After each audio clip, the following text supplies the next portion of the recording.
on, you know what I mean?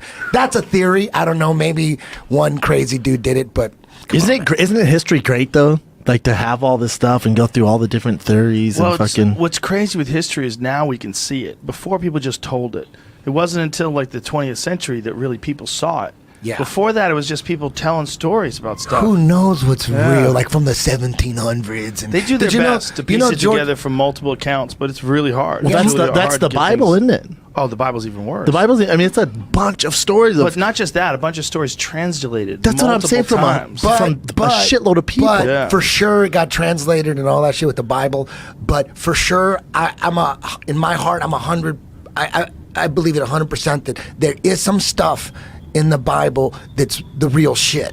It comes from the real shit. It got distorted and translated and all that. What do you mean by the real shit? Like it's a manual on how to live your life right. You know what I mean? These are rules. Like maybe God is the idea. Maybe God is and Jesus is the frequency. You want to get in that frequency of life? Don't deceive anybody. Don't kill each other. Fuck each other up. Then you will be in that zone. That's what God is. Like maybe the book is a manual. It's got to be, because there's one thing. Like I said, I'm balls deep in trying to find the truth. Sometimes I'm wrong. Whatever. But a lot of guys.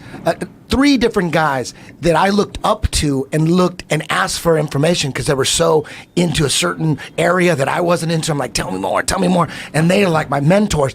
At the end, dude, all of them, they're starting to look into the Bible. And I remember the first guy back in like 2005 when I was like full blown, like, against religion and all that.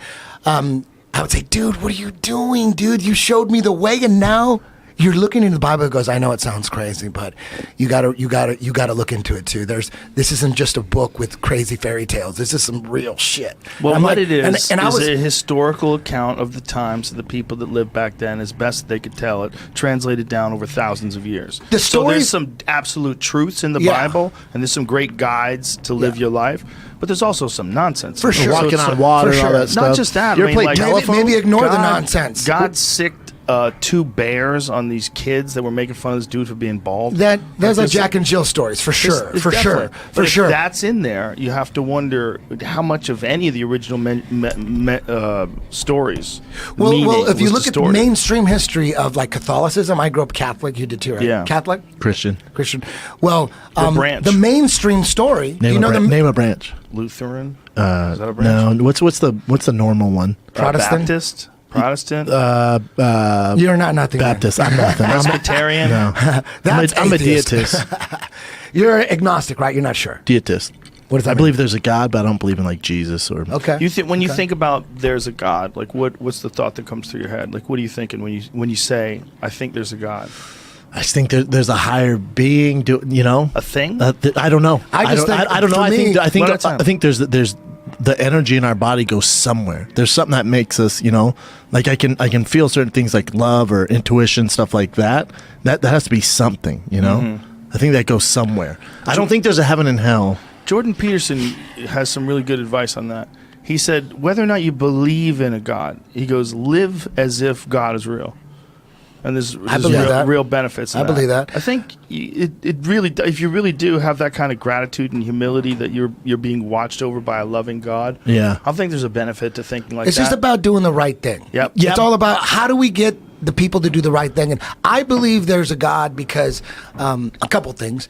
When I did DMT, I thought, okay, there's way more shit to this reality, this dimension that's out there, seeing for all sure. the time. And then the more I get into trying to find out what we're on and what this is all about, and then you look at the mainstream. I think someone created what we're in. Whatever you think this is. Thinks of simulation. I think this is something. I don't believe in simulation. Me neither. Why don't you believe in simulation? That bums me out. When you think about your kids and shit, that bums me out. There's no evidence. But it could be true. It could be, but there's zero evidence. Really smart people don't just say. I don't go by consensus. Not only is there evidence, but if you look at probability theory, what was that guy's name? That was the guy Nick Bostrom. we talked about it in depth, and he said, according to probability theory, it's more likely that we're in a simulation. Maybe that's true. Because the fact that that's simulations, but that's all you can measure, isn't are it? almost inevitable.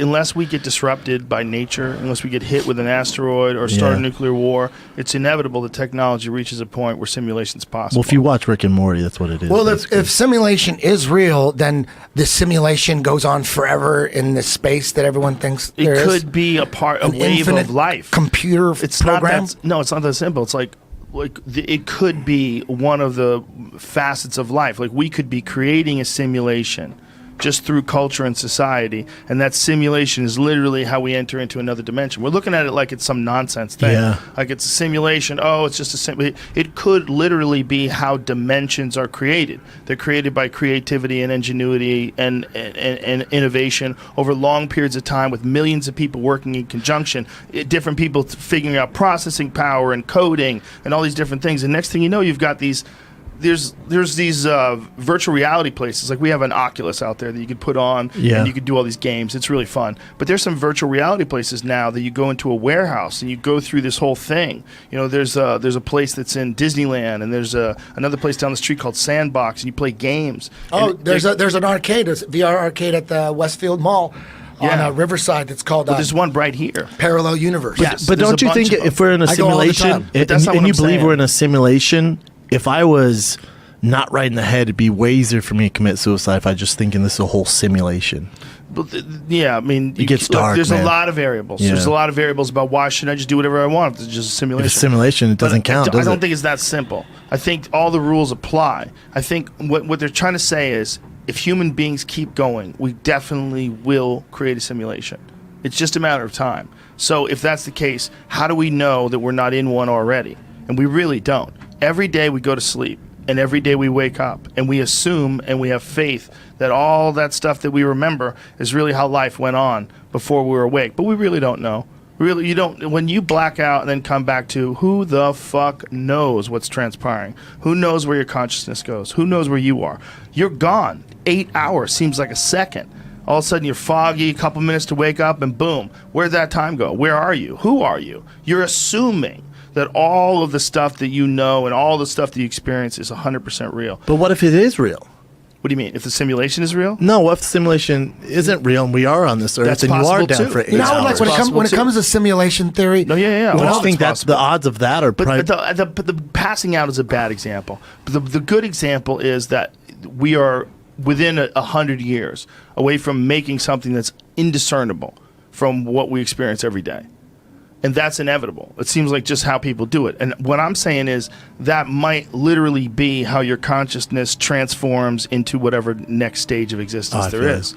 It might be something that human beings do, like a caterpillar makes a cocoon and becomes a butterfly. Human beings make crazy fucking technology. And I think that's one of the reasons why we're so invested in materialism. Everybody loves things. They love shiny things, especially the new ones. Oh, have you got the newest car? It's even faster. The newest computer has better graphics. Newest shoes. And as all this stuff, as we're paying for newer and better shit, it's fueling all this innovation, which making crazier and crazier technology until artificial intelligence, until we create something that you can't turn off. Or you download your consciousness and you just you know.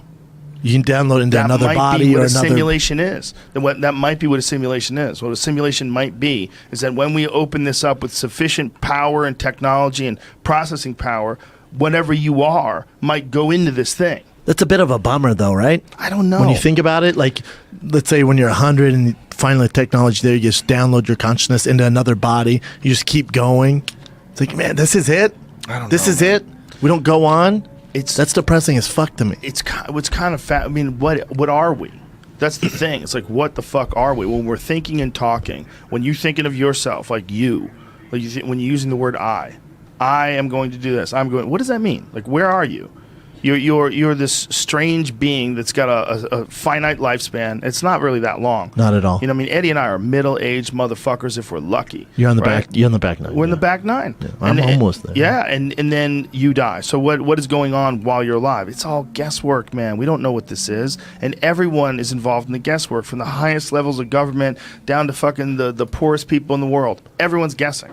It's all weird. It's all real weird, and it's all we're gonna die, and the next generation is gonna pick up, and the next generation after them is gonna pick up. But life is because of technology and science. The average lifespan's going like this. It is, but also you have more information. You can look at history. You can look at how long we've been here. The more they just found another asteroid impact from 800,000 years ago. Jesus. They knew we were hit 800,000 years ago, but now they've located the crater. It's like Where'd you read that in the library? Yes, I watched it on YouTube. It's becoming this. People are realizing like there's only been a short amount of time where human beings have even been human. We've only been human for 500,000 years at the most. None of that stuff bums me out, especially if you have kids. It's weird. Well, but think about it this way: if you were a Neanderthal or a fucking Australopithecus, and you were told that your species is going to go extinct, you think of all the good times you had killing muskrats and cooking them over the fire with your kids and hiding from jaguars and shit. You think of all those good times, like we're not going to be us anymore.